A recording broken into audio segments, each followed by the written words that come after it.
Queridas amigas, queridos amigos, querida Roberta, querida Thelma, sejamos todos bem-vindos. Estamos começando mais um estudo de O Livro dos Espíritos. Ótimo, não é? Que bom! Vamos começar com a nossa mensagem inicial. Roberta, de 1 a 180, Roberta. 82. 82.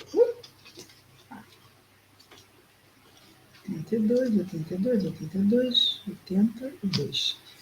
Em espírito, Maria Zan, seja bem-vinda. Mensagem especial aqui do livro Pão Nosso, nosso atual livro das segundas-feiras. Mensagem 82, em espírito. Palavras de Paulo, escrevendo aos Romanos, no capítulo 8, no versículo 13, nos diz Paulo: mas se pelo Espírito mortificardes, não é modificar, é mortificar as obras da carne, vivereis. Então, Paulo está, de uma certa forma, nos estimulando a fazermos as escolhas que convêm a nós como espíritos imortais, muitas vezes, para privilegiarmos esta visão, este ganho espiritual nas escolhas que fazemos encarnados. É difícil às vezes, não é? Porque os sentidos nos estimulam a escolhermos mediante a matéria. Mas o nosso entendimento espiritual nos leva além. E para isso, muitas vezes, mortificamos, ou seja, sacrificamos as escolhas da carne para favorecer os ganhos espirituais que as nossas escolhas podem nos oferecer. Então, Emmanuel vai comentar as palavras de Paulo: mas se pelo Espírito mortificardes as obras da carne, vivereis. Diz-nos Emmanuel: quem vive segundo as leis sublimes do Espírito, respira em esfera diferente do próprio campo material em que ainda pousa os pés. Ou seja, aqui na crosta do plano encarnado, certo? Avançada compreensão assinala-lhe a posição íntima. Vale-se do dia qual aprendiz aplicado que estima na permanência sobre a terra valioso tempo de aprendizado que não deve menosprezar, que não deve desperdiçar. Encontra no trabalho a dádiva abençoada de elevação e aprimoramento. Na ignorância alheia, descobre preciosas possibilidades de serviço. Nas dificuldades e aflições da estrada, recolhe recursos à própria iluminação e engrandecimento. Nas dificuldades e aflições da estrada, recolhe recursos para sua própria iluminação e engrandecimento. Porque, às vezes, o acraseado lido pode nos enganar, não é? Então, é bom que a gente vê passar, diz Emmanuel, obstáculos, como vê correr nuvens. Ama a responsabilidade, isso quem vê a vida segundo o Espírito, ok? Ama a responsabilidade, mas não se prende à posse. Dirige com devotamento, contudo, foge do domínio. Ampara, sem inclinações doentias. Serve sem escravizar-se. Permanece atento para com as obrigações da sementeira. Todavia, não se inquieta pela colheita, porque sabe que o campo e a planta, o sol e a chuva, a água e o vento pertencem ao eterno doador. O usufrutuário dos bens divinos, onde quer que se encontre, carrega consigo mesmo a consciência no coração, carrega consigo mesmo na consciência e no coração os próprios tesouros.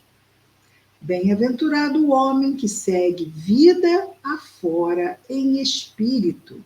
Para ele, a morte aflitiva não é mais que a alvorada de novo dia, sublime transformação e alegre despertar. Estamos construindo em nós, não é?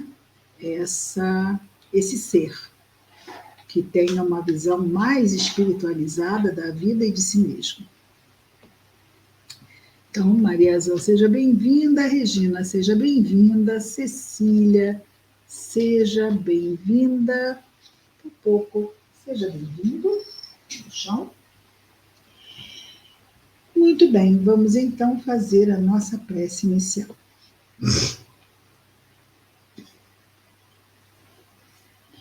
Querido Jesus, Mestre amado, mais uma vez aqui estamos, Senhor, reunidos em Teu nome, para o estudo de O Livro dos Espíritos.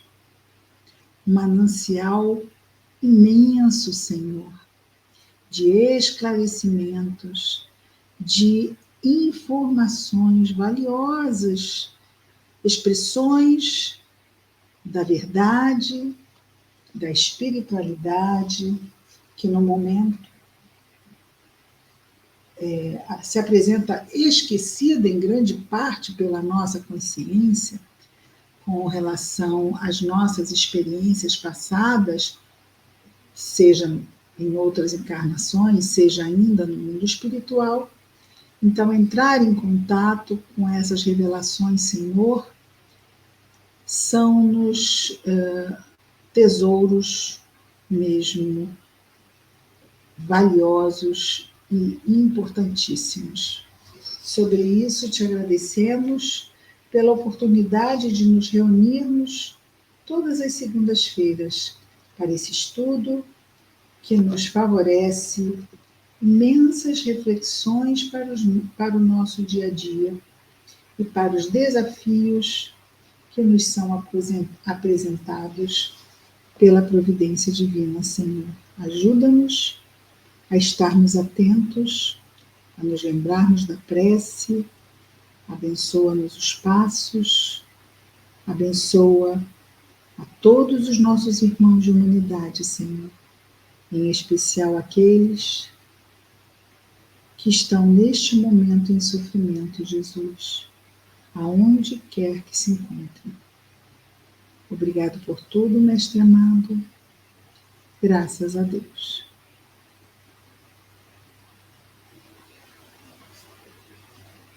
Muito bem. Vamos hoje, então, recomeçar,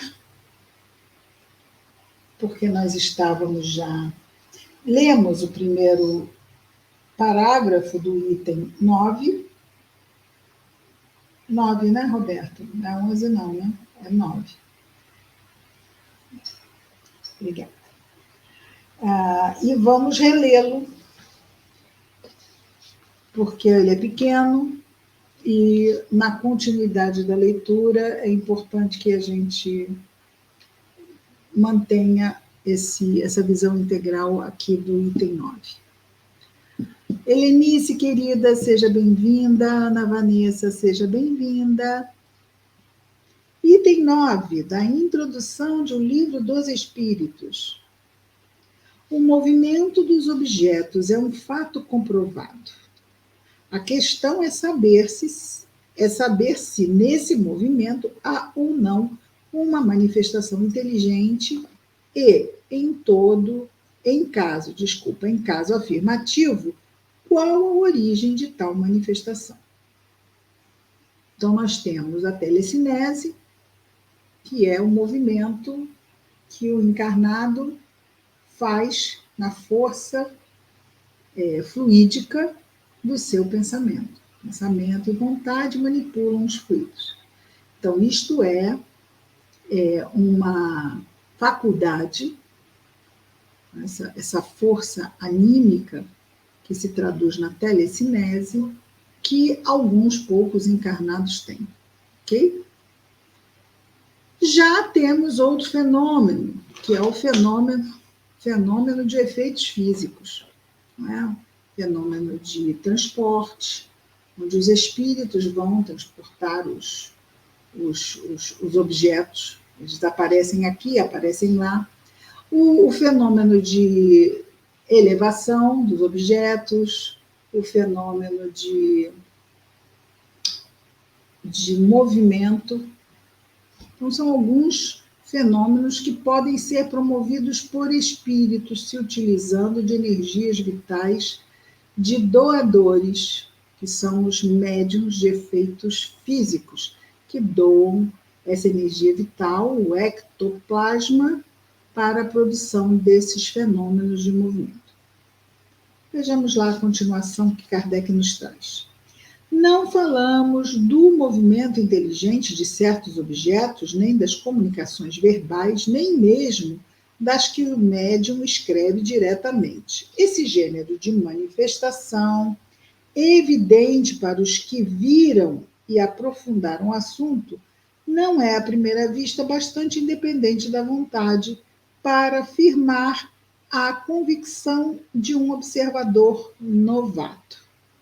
Então, ele diz que certos movimentos de objetos não são suficientemente claros para que o observador se dê por convencido que há ali a interferência de um espírito para produzir o fenômeno.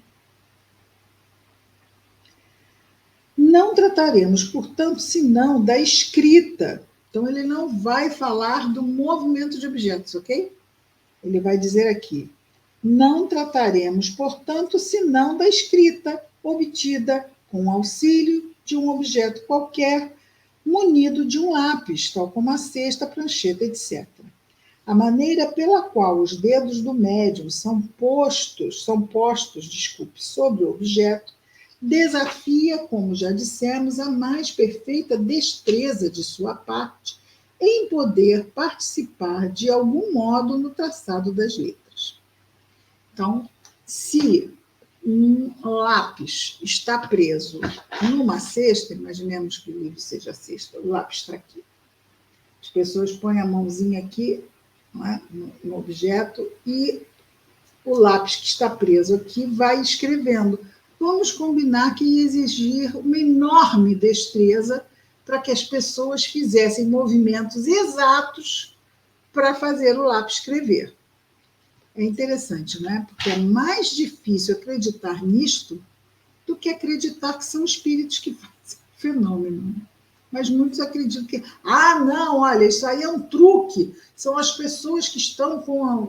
Gente, mas que truque dificílimo. Muito mais fácil imaginarmos espíritos promovendo o fenômeno. Mas, quando a pessoa não quer ceder a essa ideia, prefere ficar mesmo com o desafio da primeira, né? De ver os encarnados movendo lá um objeto pesado, pode ser uma ardósia também prendia, não é? Uma cesta, e com os dedinhos neles fazer o lápis escrever. Difícil imaginar uma coisa dessa, mas admitamos ainda que por uma habilidade maravilhosa possa ele enganar os olhos mais atentos, como explicar a natureza das respostas, quando estão muito além de todas as ideias e conhecimentos do médium. Bom, isto é uma pergunta. Tá? Então vamos lá repetir. Mas admitamos ainda que por uma habilidade maravilhosa possa ele enganar os olhos mais atentos. Agora vem a pergunta. Como explicar a natureza das respostas quando estão muito além de todas as ideias e conhecimentos do médium? Ok, então eles têm essa habilidade incrível de conseguir botar os dedinhos na cesta e fazer o lápis escrever como se estivesse uma mão a segurá-lo. Tá, habilidade maravilhosa. Mas e as respostas? Que estão muito além do conhecimento das pessoas que estão ali com os dedinhos na cesta. Diz Kardec, e note-se que não se trata de respostas monossilábicas, mas frequentemente de muitas páginas escritas com admirável rapidez, quer espontaneamente, quer sobre determinado assunto. Pela mão do médium menos versado em literatura, surgem algumas vezes poesias de sublimidade e pureza impecáveis, que os melhores poetas humanos não desaprovariam. E o que aumenta ainda mais a estranheza desses fatos é que eles se produzem por toda parte e que os médiuns se multiplicam ao infinito. Esses fatos são reais ou não? Para esta pergunta, só temos uma resposta: vede e observai. Não vos faltarão oportunidades, mas, sobretudo, observai muitas vezes, por longo tempo e de acordo com as condições exigidas. Então, Kardec está aqui descrevendo um método científico. Observai por longo tempo, repetidas vezes e de acordo com condições exigidas. Então, até uma observação criteriosíssima, né? Para poder se chegar a algum tipo de conclusão ou mesmo se estudar mais a fundo o fenômeno. Diante da evidência, que respondem os antagonistas? Diante da evidência, que respondem os antagonistas? Sois vítimas de charlatanismo, dizem eles, ou joguete de uma ilusão. Diremos, para começar, que é preciso afastar a palavra charlatanismo daquilo que não rende lucros. Exato? Faz sentido? O charlatão promove um fenômeno e não ganha nada com isso. Ah, que charlatão é esse? O que ele quer, então? Não faz sentido nenhum.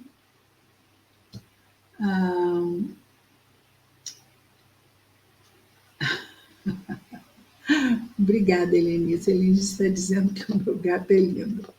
Obrigada. Ele é muito lindo, mas é muito inconveniente, como já vimos também.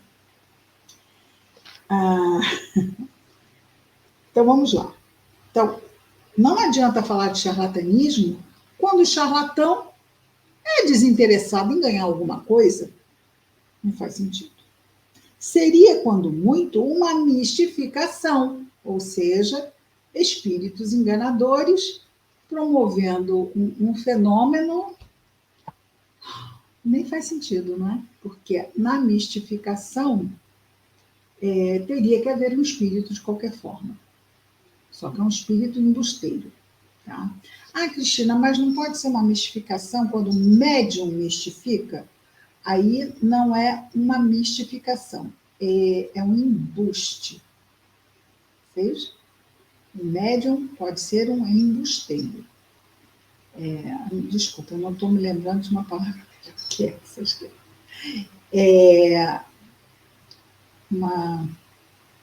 Ele mesmo está falseando o fenômeno, simulando o fenômeno. Tá? Então, é um embuste. Na mistificação, o médium, porque tem muitas pessoas que confundem a ação de um mistificador com um médium. Ora, um médium, ele está servindo de quê? De medianeiro entre os dois mundos. Se essa mediunidade é usada para se passar uma mentira, que culpa tem o telefone que é usado pelo mentiroso para passar a mentira? Ele é só um telefone, ele é só um intermediário.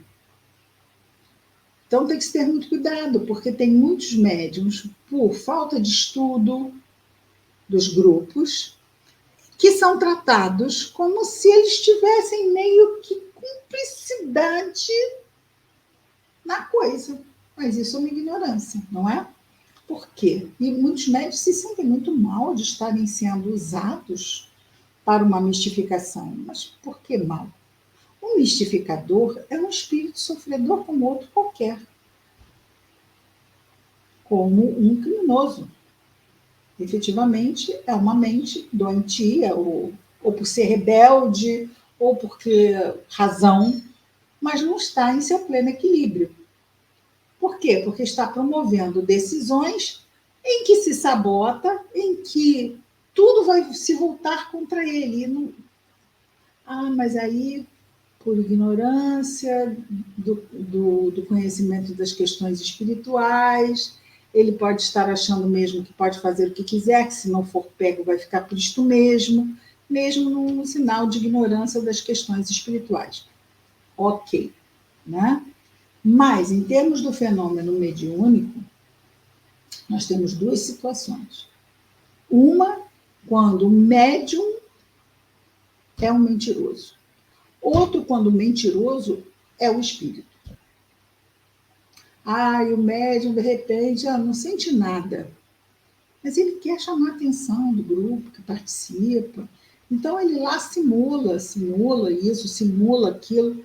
Ele é mentiroso. Ele é um médium mau caráter, não é? Que está enganando, tentando enganar todo mundo. Que a mentira tem perna curta. Tanto quando a mentira vem de encarnado, quanto quando a mentira vem de desencarnado. Agora, se é um espírito que chega querendo promover mentira, querendo promover confusão com falsas ideias, e como é que nós podemos nos precatar contra falsas ideias? Estudando. Para discernir, nós temos que conhecer. Portanto, estudar sempre é fundamental. E aí, o espírito vem e mente. O médium não tem nada a ver com isso. Cabe àquele que vai conversar com o espírito encaminhar a conversa. É ele que vai ter o quê? Atenção ao que está sendo dito. O médium só tem que ser um instrumento da mensagem. Ok? Depois, numa avaliação, ele pode até dizer assim, olha, eu vou dizer, ele estava passando aquela mensagem, cheio de ideias, de amor, de esperança, mas eu senti raiva. O que eu senti na hora da mensagem foi raiva. O médium vai pensar, será que a raiva era minha? Por que ele vai pensar nisso? Se ele está ali se entregando ao serviço, por que ele estaria sentindo raiva? Não é? Está ali com boa vontade, se entregando ao serviço. E está no momento da comunicação. Vamos pensar, a raiva é dele? Mais provável, e muito mais, é que a raiva seja do espírito. O espírito fala melifluamente, passando mel nas suas palavrinhas, mas o médium pode, na avaliação, dizer o que ele sentiu na mensagem, na hora da comunicação. Eu não senti aquilo assim, ele deveria estar cheio de amor, eu não senti isso. Senti meio um incômodo. E isso o médium pode ajudar bastante, tá? Nesse sentido de, na hora da avaliação, não é assim, acabou a comunicação e o esclarecedor vai conversar com o médium. Não, essa não é a hora. A hora é o quê? No final da reunião, quando se dá o quê? O momento de avaliação. O momento de avaliação é um momento muito importante numa reunião mediúnica. É quando nós vamos repassar o que foi visto, o que aconteceu, se alguém tem alguma coisa a dizer, se alguma coisa a ser destacada, alguma dúvida que possa ter surgido durante a comunicação, ou mais de uma comunicação. Aquele é o momento em que muitas coisas podem ser aprendidas também, tá? Mas nunca que esteja um trabalhador na berlinda, porque ou bem eu confio nos trabalhadores de uma reunião mediúnica, ou bem eu não confio. Pode acontecer de um trabalhador da reunião mediúnica não estar bem? Pode acontecer. Transtornos acontecem com todo mundo. E uma pessoa pode entrar em algum tipo de transtorno. E aí, as suas comunicações, nós tivemos uma experiência nesse sentido, em que um dos médiuns passou a apresentar um determinado transtorno. Então, neste momento, percebido isto, dentro de um histórico, o ideal é o quê? O que diz o bom senso? Afastar o médium do trabalho mediúnico, porque isto pode trazer para ele agravantes para a sua saúde. Então, é responsabilidade do dirigente encarnado cuidar do equilíbrio da sua equipe encarnada. Daí essa responsabilidade muito grande. Ali vão mentes de sofredores, mentes desequilibradas, o médium tem que estar equilibrado. Certo? Isso é muito importante. E não é feito na hora que a gente quer isto, porque tudo tem que ser na hora certa. Afastar o médium que está com algum problema de uma reunião, eu vi, chegou na reunião e disse assim, vamos conversar, é isso, é isso, é isso. Nunca arrebente onde você pode desatar. Então, vamos tentar fazer. O que a gente faz? Ora, pede que a espiritualidade mostre o momento certo. Decisão está tomada, decisão está tomada.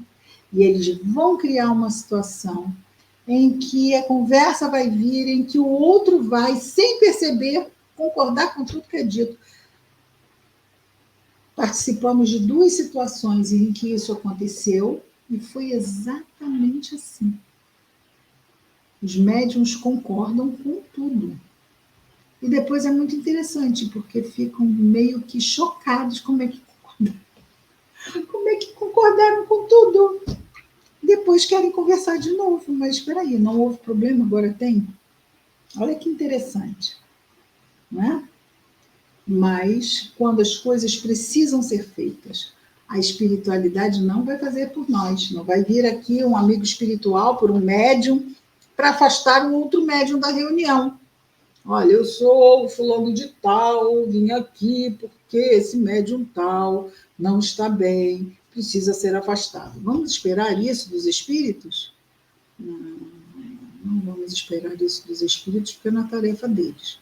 A responsabilidade é nossa, daí a gravidade de certas tarefas. Reunião mediúnica é uma tarefa muito grave, no sentido mesmo que nós estamos permitindo o contato de mentes encarnadas com mentes desencarnadas, por mais que a espiritualidade esteja mediando esse contato. Nós, encarnados, é que vamos avalizar a presença de outros encarnados na reunião. Não é? Então, precisamos manter essa observação sobre as boas condições mentais, emocionais, psíquicas dos que estão participando da reunião. Ok? Continuando. Então, eu estava falando do charlatanismo, né, que são os antagonistas, mas o charlatão não ganha nada. Como é que isto fica? Aí ele vai dizer, mas por que singular coincidência esses mistificadores se teriam entendido de um extremo a outro do mundo, para agir do mesmo modo, produzir os mesmos efeitos e sobre os mesmos assuntos e em diversas línguas, dar respostas idênticas, se não quanto à forma, pelo menos quanto ao sentido. Então, isso aconteceu no trabalho da codificação.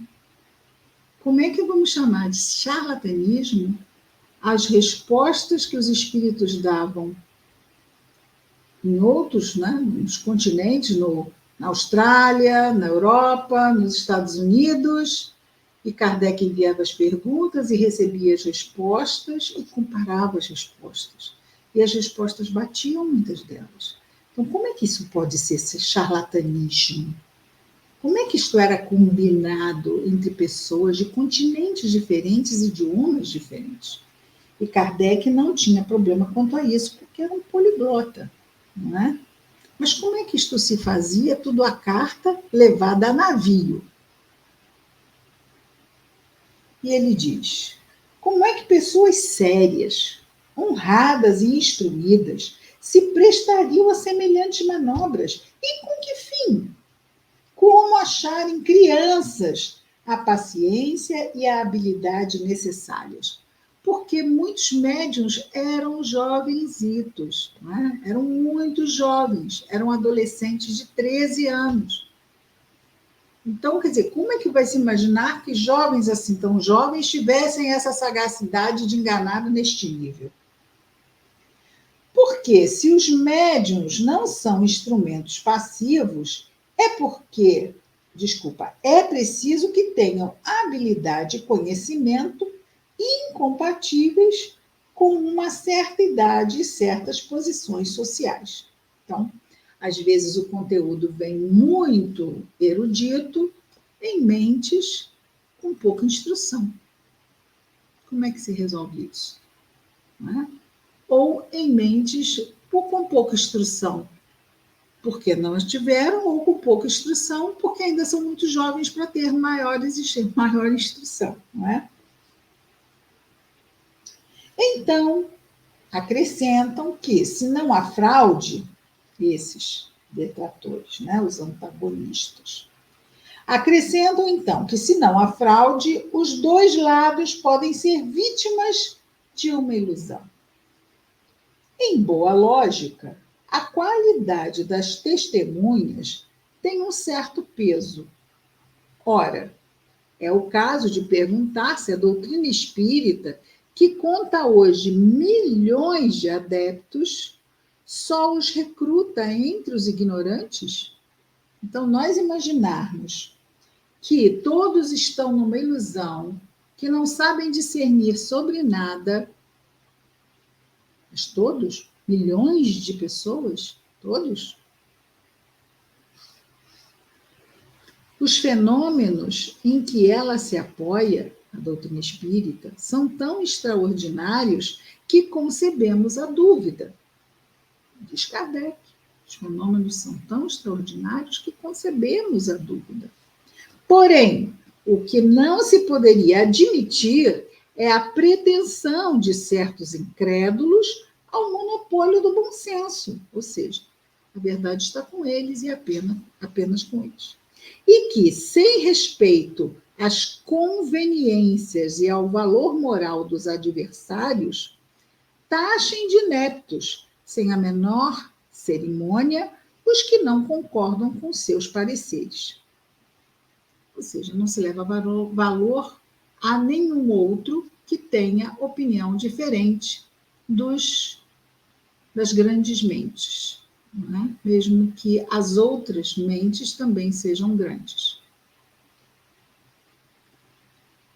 Aos olhos de qualquer criatura judiciosa, a opinião de pessoas esclarecidas que por muito tempo viram, estudaram e meditaram no fato, constituirá sempre, quando não uma prova, pelo menos uma presunção a seu favor.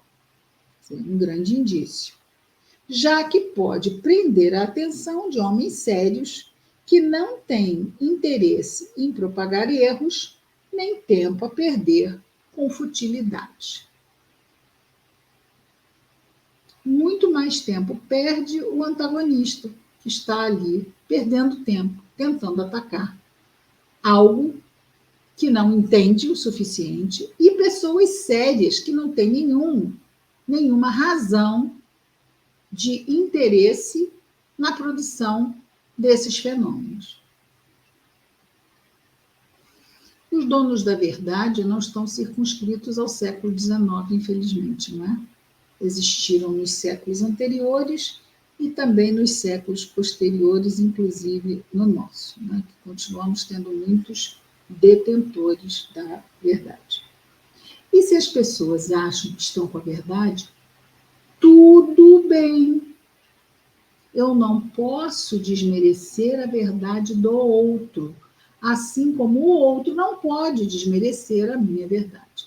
Então, isso é uma coisa que Kardec parece estar sempre pontuando, que cada um tem sua opinião e que há um respeito à opinião de quem não concorda, mas quem não concorda precisa respeitar o que não lhe segue o ritmo do raciocínio, vamos dizer, ou a linha de raciocínio seria melhor. Tudo bem? Tudo bem? Tudo bem? Alguém tem alguma questão sobre esse ponto? Eu sei que temos alguns segundos. Ana Vanessa, tem alguma questão que gostaria de colocar? Regina, Maria Zan, Cecília, Helenice, alguém tem alguma questão que gostaria de colocar? Não? Então vamos adelante. A Thelma, Roberta, alguma questão que gostariam de colocar? Não? Cecília, nenhuma? Ok. Então vamos lá. Item 10. Item 10 é pequeno. Entre as objeções, algumas são mais sedutoras, ao menos na aparência, porque colhidas da observação e feitas por pessoas sérias. Ou seja, dá vontade, vamos ouvir. É interessante. Uma dessas objeções é que a linguagem de certos espíritos não parece digna da elevação que se atribui a seres sobrenaturais. Quem se reportar ao resumo da doutrina espírita apresentado anteriormente, nós vimos isso no item que Kardec faz o resumo, verá que os próprios espíritos nos ensinam que não são iguais em conhecimento, não são iguais em qualidades morais e que não se deve tomar ao pé da letra tudo quanto dizem. Cabe às pessoas sensatas separar o bom do mal. Então, não vamos esquecer que os espíritos, muitos dão comunicação, mas nós temos que saber perceber o conteúdo da mensagem. Não é isso? Também que quem recebe a mensagem é um médium, que de repente pode ter uma limitação ao passar a ideia que recebe do espírito. A gente sempre lembra o caso do livro O Consolador, do Espírito Emmanuel, Psicografia de Chico, em que temos lá, se pegarmos qualquer exemplar do livro O Consolador, ao falar de almas gêmeas, a resposta dada por Emmanuel foi muito contestada na época. Ao final do livro, há então uma consideração do autor espiritual sobre o questionamento feito sobre o tema almas gêmeas no livro Consolador. E ele vai colocar lá que, se de alguma forma a situação não ficou muito clara, que isso se deve ao médium. O médium é que não conseguiu passar a ideia que recebeu do espírito. Tá? Ele também não tenta fazer de novo. Porque se o médium não conseguiu da primeira, ficar numa de tentar consertar, não é? Talvez não fosse o melhor. Então, ele só informou isso. Se teve algum problema, vocês acharam que teve problema? Ele também não diz que tem, tá? Se foi considerado que há um problema, que houve um problema, então deve ter sido a filtragem mediúnica. Ok? Ele deixa o dito. Pedro, o dito. O Daniel não, o Emmanuel é bastante inteligente, né? Faz sentido. Vamos voltar aqui. Eu sabia que esse meu dedinho ia sair da linha. Sim, seguramente Os que deduzem desse fato que só lidamos com seres malfazejos, cuja única ocupação é mistificar, não conhecem as comunicações que são dadas nas reuniões onde só se manifestam espíritos superiores. De outro modo, não pensariam assim. Então, vejamos, se nós estivermos em reuniões que não sejam sérias, como as que aconteciam nos salões, nas mesas girantes, nós vamos ter comunicações cheias de futilidade, curiosidade vazia, não é? E isso pode ser contestado, né? A linguagem dos espíritos e tal. Mas ele vai dizer que essas pessoas, então, nunca participaram de uma reunião séria, onde espíritos superiores vêm para dar suas mensagens. É lamentável que o caso os tenha servido tão mal, não lhes mostrando senão o lado mal do mundo espiritual, pois não queremos supor que uma tendência simpática atraia para eles, em vez dos bons, os maus espíritos. Os espíritos mentirosos ou aqueles cuja linguagem é de revoltante grosseria. Ai, que maldade! Então, ele está dizendo assim: a gente não quer supor que eles estejam atraindo espíritos que têm afinidade com eles, não é? Se estão vindo espíritos assim, assim, assim, assim, que não estão sendo creditados como sérios, né? Nós não queremos supor que seja por o quê?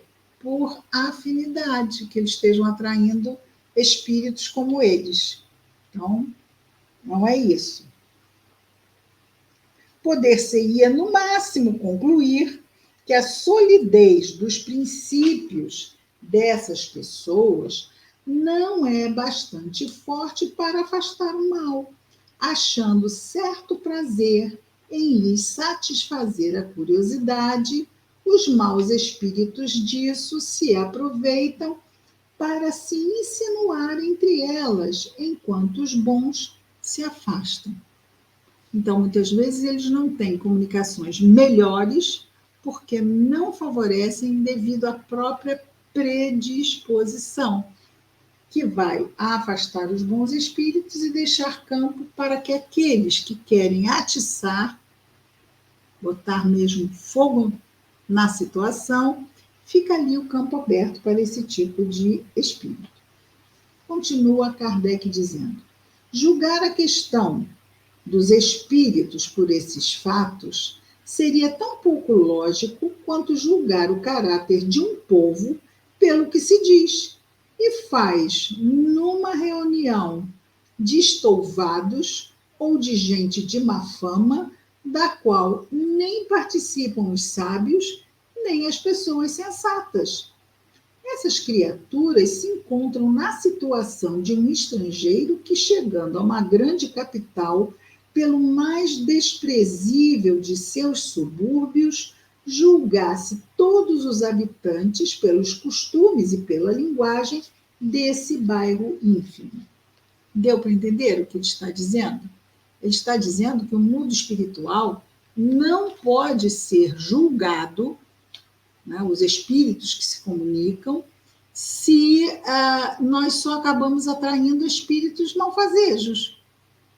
Né? Será que não são as nossas intenções e os nossos pensamentos que estão atraindo aquele tipo de espírito e afastando os bons? E aí ele vai trazer essa ideia. Se nós conhecemos uma grande cidade apenas pelos bairros imundos, não vamos acreditar que seja uma boa cidade. Se só vemos habitantes que condizem com esses bairros imundos.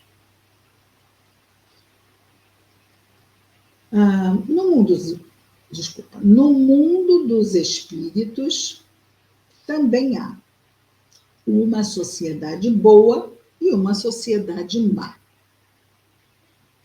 Claro, cada espírito vai ficar no seu nível vibratório. Espíritos maus ficarão nas baixas esferas vibratórias, de baixa vibração. Espíritos bons ficarão nas altas esferas, onde a vibração é alta. Não é? não se misturam. Aqui na crosta é que é todo mundo junto e misturado. Mas no mundo espiritual, não. No mundo dos espíritos, também há uma sociedade boa e uma sociedade má.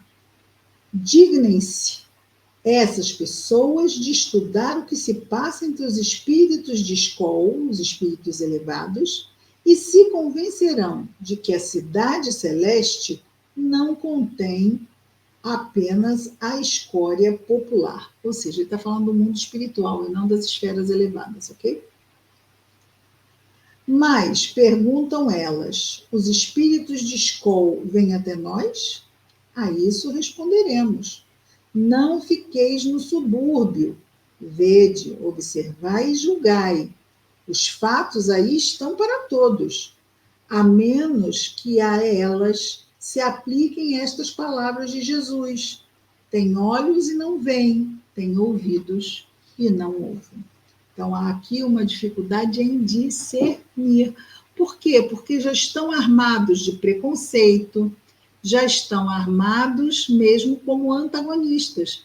Não aceitam a ideia e pronto. Não estão abertos para buscar a verdade, porque já tiraram as suas conclusões desde o início. É como no julgamento. Não começou o julgamento, mas a pessoa já deu o julgamento por acabado e já condenou, né, o réu. Uma variante dessa opinião consiste em não ver nas comunicações espíritas e em todos os fatos materiais a que a ela dão lugar, mais que a intervenção de um poder diabólico, novo Proteu que revestiria todas as formas para melhor nos enganar. Ou seja, também é extremamente o quê? Reducionista e fácil de se concluir que não foi feito aquilo que Kardec disse, né? Observar por longo tempo, vários períodos dentro de determinados critérios. Não a julgamos merecedora, essa que vê o diabólico, então, nas forças espirituais, e ponto. Não a julgamos merecedora de... Mais uma vez. Não a julgamos merecedora de exame sério, razão porque com ela não nos deteremos. Claro. Né? Então, todos os espíritos são demônios. Ah, não. O Kardec nem vai parar para nada. Já está refutada pelo que acabamos de dizer. Acrescentaremos apenas que, se não fosse assim, teríamos que convir em que o diabo é, às vezes, bastante criterioso, bem razoável e, sobretudo, muito moral. Ou então que há também bons diabos. Kardec é tão brilhante que nos desconcerta. Vamos lá, Ana Vanessa. O Chico contava que a espiritualidade havia demorado 2 anos para tirar um médium que atuava em uma casa e que os encarnados o trouxeram de novo. Foram informados que atrapalharam o desfecho. Mas olha, é encarnado, né? Eu costumo dizer que encarnado muito ajuda quando não atrapalha. Mas nós temos, às vezes, o dom. Exatamente por um pouco, às vezes, falta de critério, que vem muito da falta de estudo, né? De fato, como acreditar que Deus só permita ao espírito do mal se manifestar para nos perder, ou seja, para nos pôr a perder, sem nos dar em compensação os conselhos dos bons espíritos? Se ele não pode fazê-lo, quer dizer, se Deus não pode fazê-lo, não é onipotente. Se pode e não o faz, isso é incompatível com a sua bondade. Quer dizer, só vão mandar os maus para perturbar, não vamos mandar os bons para amparar. Ambas as suposições seriam uma blasfêmia, né, de imaginar que Deus não seria onipotente ou que não seria bom. Note-se que admitir a comunicação dos maus espíritos é reconhecer o princípio das manifestações. Então, vamos repetir. Note-se que admitir a comunicação dos maus espíritos é reconhecer o princípio das manifestações. Ou seja, não acredito, não acredito, não acredito. Mas se for mal, eu acredito? Então, acredita. Então, quem acredita que os maus se comunicam já está reconhecendo o princípio das manifestações. Ora lá, que interessante, não? Ora, diz Kardec, desde que elas existem, as manifestações, só pode ser com a permissão de Deus, porque afinal, é Deus ou não é Deus? Não é? Como acreditar, sem cometer impiedade, que Deus só permite o mal, com exclusão do bem? Semelhante doutrina é contrária às mais simples noções do bom senso e da religião. Toda religião vai trazer a ideia de Deus. E nas religiões, Deus é bom. Como permitir que este Deus bom, que é onipotente também em todas as religiões, possa pouco e possa só permitir que o mal se manifeste? Seria mesmo não ter noção de Deus. E aqui no Livro dos Espíritos, nós vamos ver que Kardec vai começar o seu capítulo 1 falando de quem? Eu falo de quem porque Jesus nos apresentou Deus como Pai. Tá? Então, quanto que os Espíritos falam que é Deus, na medida em que Jesus nos apresenta Deus como Pai, nesse sentido eu fico com quem? Eu fico com o Pai. Uma não desdiz a outra, porque eles estão aprofundando o nosso entendimento do que é Deus. Essa inteligência suprema, causa primeira de todas as coisas, que é o que vai abrir aqui o capítulo 1, Deus. É o primeiro princípio básico da doutrina espírita. São 5 princípios básicos. O primeiro é a existência de Deus. Eu sou espírita, acredito na mediunidade, eu só não consigo acreditar em Deus. Então já não é espírita, porque o primeiro princípio básico é a existência de Deus. E é isso, terminamos o item 10. E vamos então, vimos hoje o 9 e o 10, olha só, fantástico. Semana que vem vamos ver o item 11, no dia 9 do 10, de 23. Ok? Alguma questão? Cristina, você tirou um peso. Eu também prefiro chamar de pai. Sayonara. Sim, mas olha só, não fui eu que falei isso, foi Jesus. Não apresentou Deus como pai? Então, pai é pai, né? Pai é quem? Não é o quê? Não é? Mas a resposta dos espíritos, ela tem uma visão, vamos dizer, científica, né? Filosófica, e entendemos também. Mas como nós somos pequeninos e Jesus veio falar com o nosso lado, não é? Ele veio construir uma infraestrutura de confiança, de segurança, de amor. E então há essa relação familiar que é construída, que é pura expressão da verdade, já que ele é o Criador, nós somos as criaturas. Então, se formos fazer um paralelismo com o que nós conhecemos sobre isso, nós temos o pai e os filhos. Não é? Ai, Cristina, por que é pai e não é mãe? Ai, gente, por favor. É o Criador. É pai.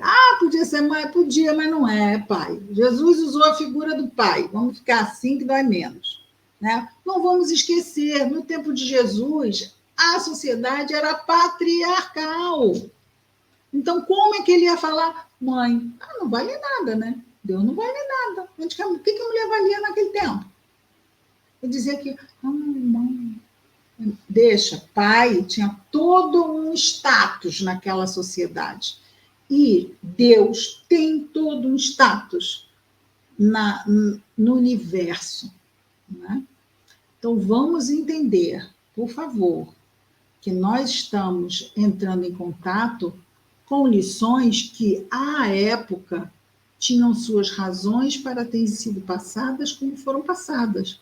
Pronto, nós conseguimos transpor visões atuais, fazendo as pontes de compreensão sobre tudo, ficamos bem, ficamos tranquilos. Ok? Mas por que é assim? Porque antigamente era assim. Mas agora não é mais, então está defasado? Não, porque o sentido, ele vai além da letra. A letra mata, o espírito vivifica, certo? Então é isso. Ana Vanessa quer fazer a prece? Não pode. Então vamos perguntar para a Thelma. E para a Roberta, qual das duas gostaria de fazer a prece? Eu faço.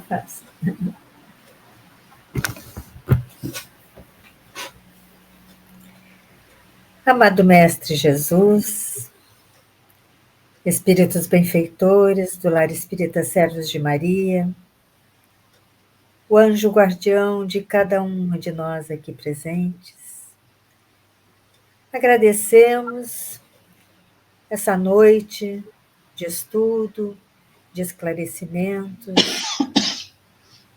e pedimos a companhia, a divina companhia, na semana que temos pela frente até o nosso próximo encontro.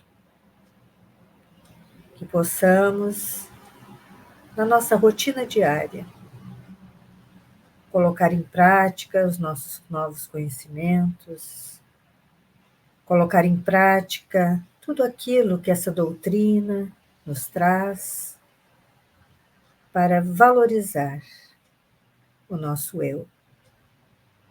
Sê conosco, Senhor, nestes dias à frente. Que assim possa ser, graças a Deus.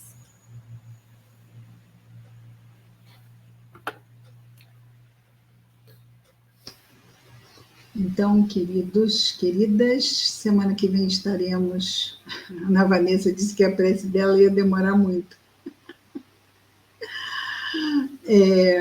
Estaremos aqui na semana que vem. Um beijo enorme no coração de todas. Muita paz.